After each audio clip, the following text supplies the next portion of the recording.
பிரியமான தேவ ஜனமே, கர்த்தர் தாமே உங்களை ஆசீர்வாதிப்பாராக.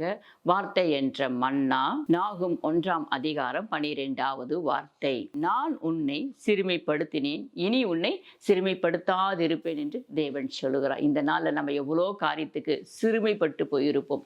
எத்தனையோ இடத்துல போய் எனக்கு இந்த ஆண்டவர் உதவி செய்வாரா, மனுஷன் மூலமா எனக்கு ஒரு உதவி கிடைக்குமா, இவர்கள் மூலமா எனக்கு உதவி கிடைக்குமா என்று சொல்லி நாம் சிறுமைப்பட்டு போயிருப்போம். இந்த தேசத்துல மற்ற ஜனங்கள் மத்தியில் புறக்கணிக்கப்பட்டு போயிருப்போம், தள்ளப்பட்டு போயிருப்போம்.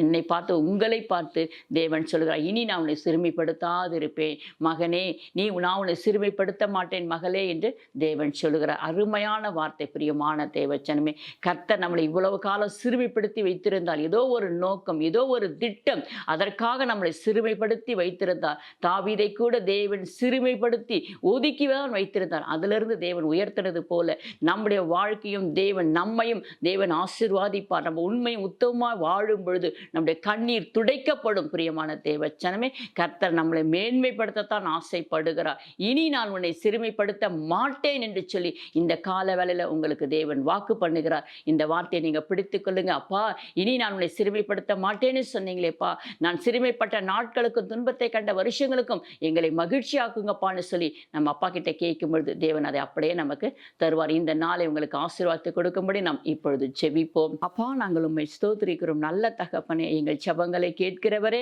எங்கள் ஜெபத்துக்கு பதில் கொடுக்கிறவரே, உமக்கு ஸ்தோத்திரப்பா. நாங்கள் சிறுமைப்பட்ட நாட்களுக்கு கர்த்தாவே, நான் உன்னை சிறுமைப்படுத்தினேன், இனி நான் உன்னை சிறுமைப்படுத்தாதிருப்பேன் என்று சொன்னீங்களே ஆண்டவரே.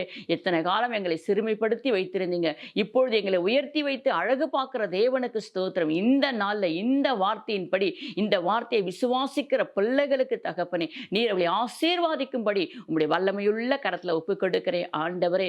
அவர்களை நீர் ஆசீர்வாதிப்பீராக தகப்பனே. இனி நான் உன்னை சிறுமைப்படுத்தாதிருப்பேன்னு சொன்னீங்களே ஆண்டவரே. உம்முடைய பிள்ளைகளை சிறுமைப்படுத்தாமல் பாதுகாத்து வழி நடத்துங்க. இந்த வார்த்தை இந்த பிள்ளைகளுக்கு ஆசீர்வாதித்து கொடுங்க.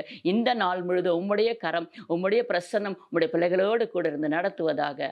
ஆமென். உமக்கு ஸ்தோத்திரப்பா, ஸ்தோத்திரம்.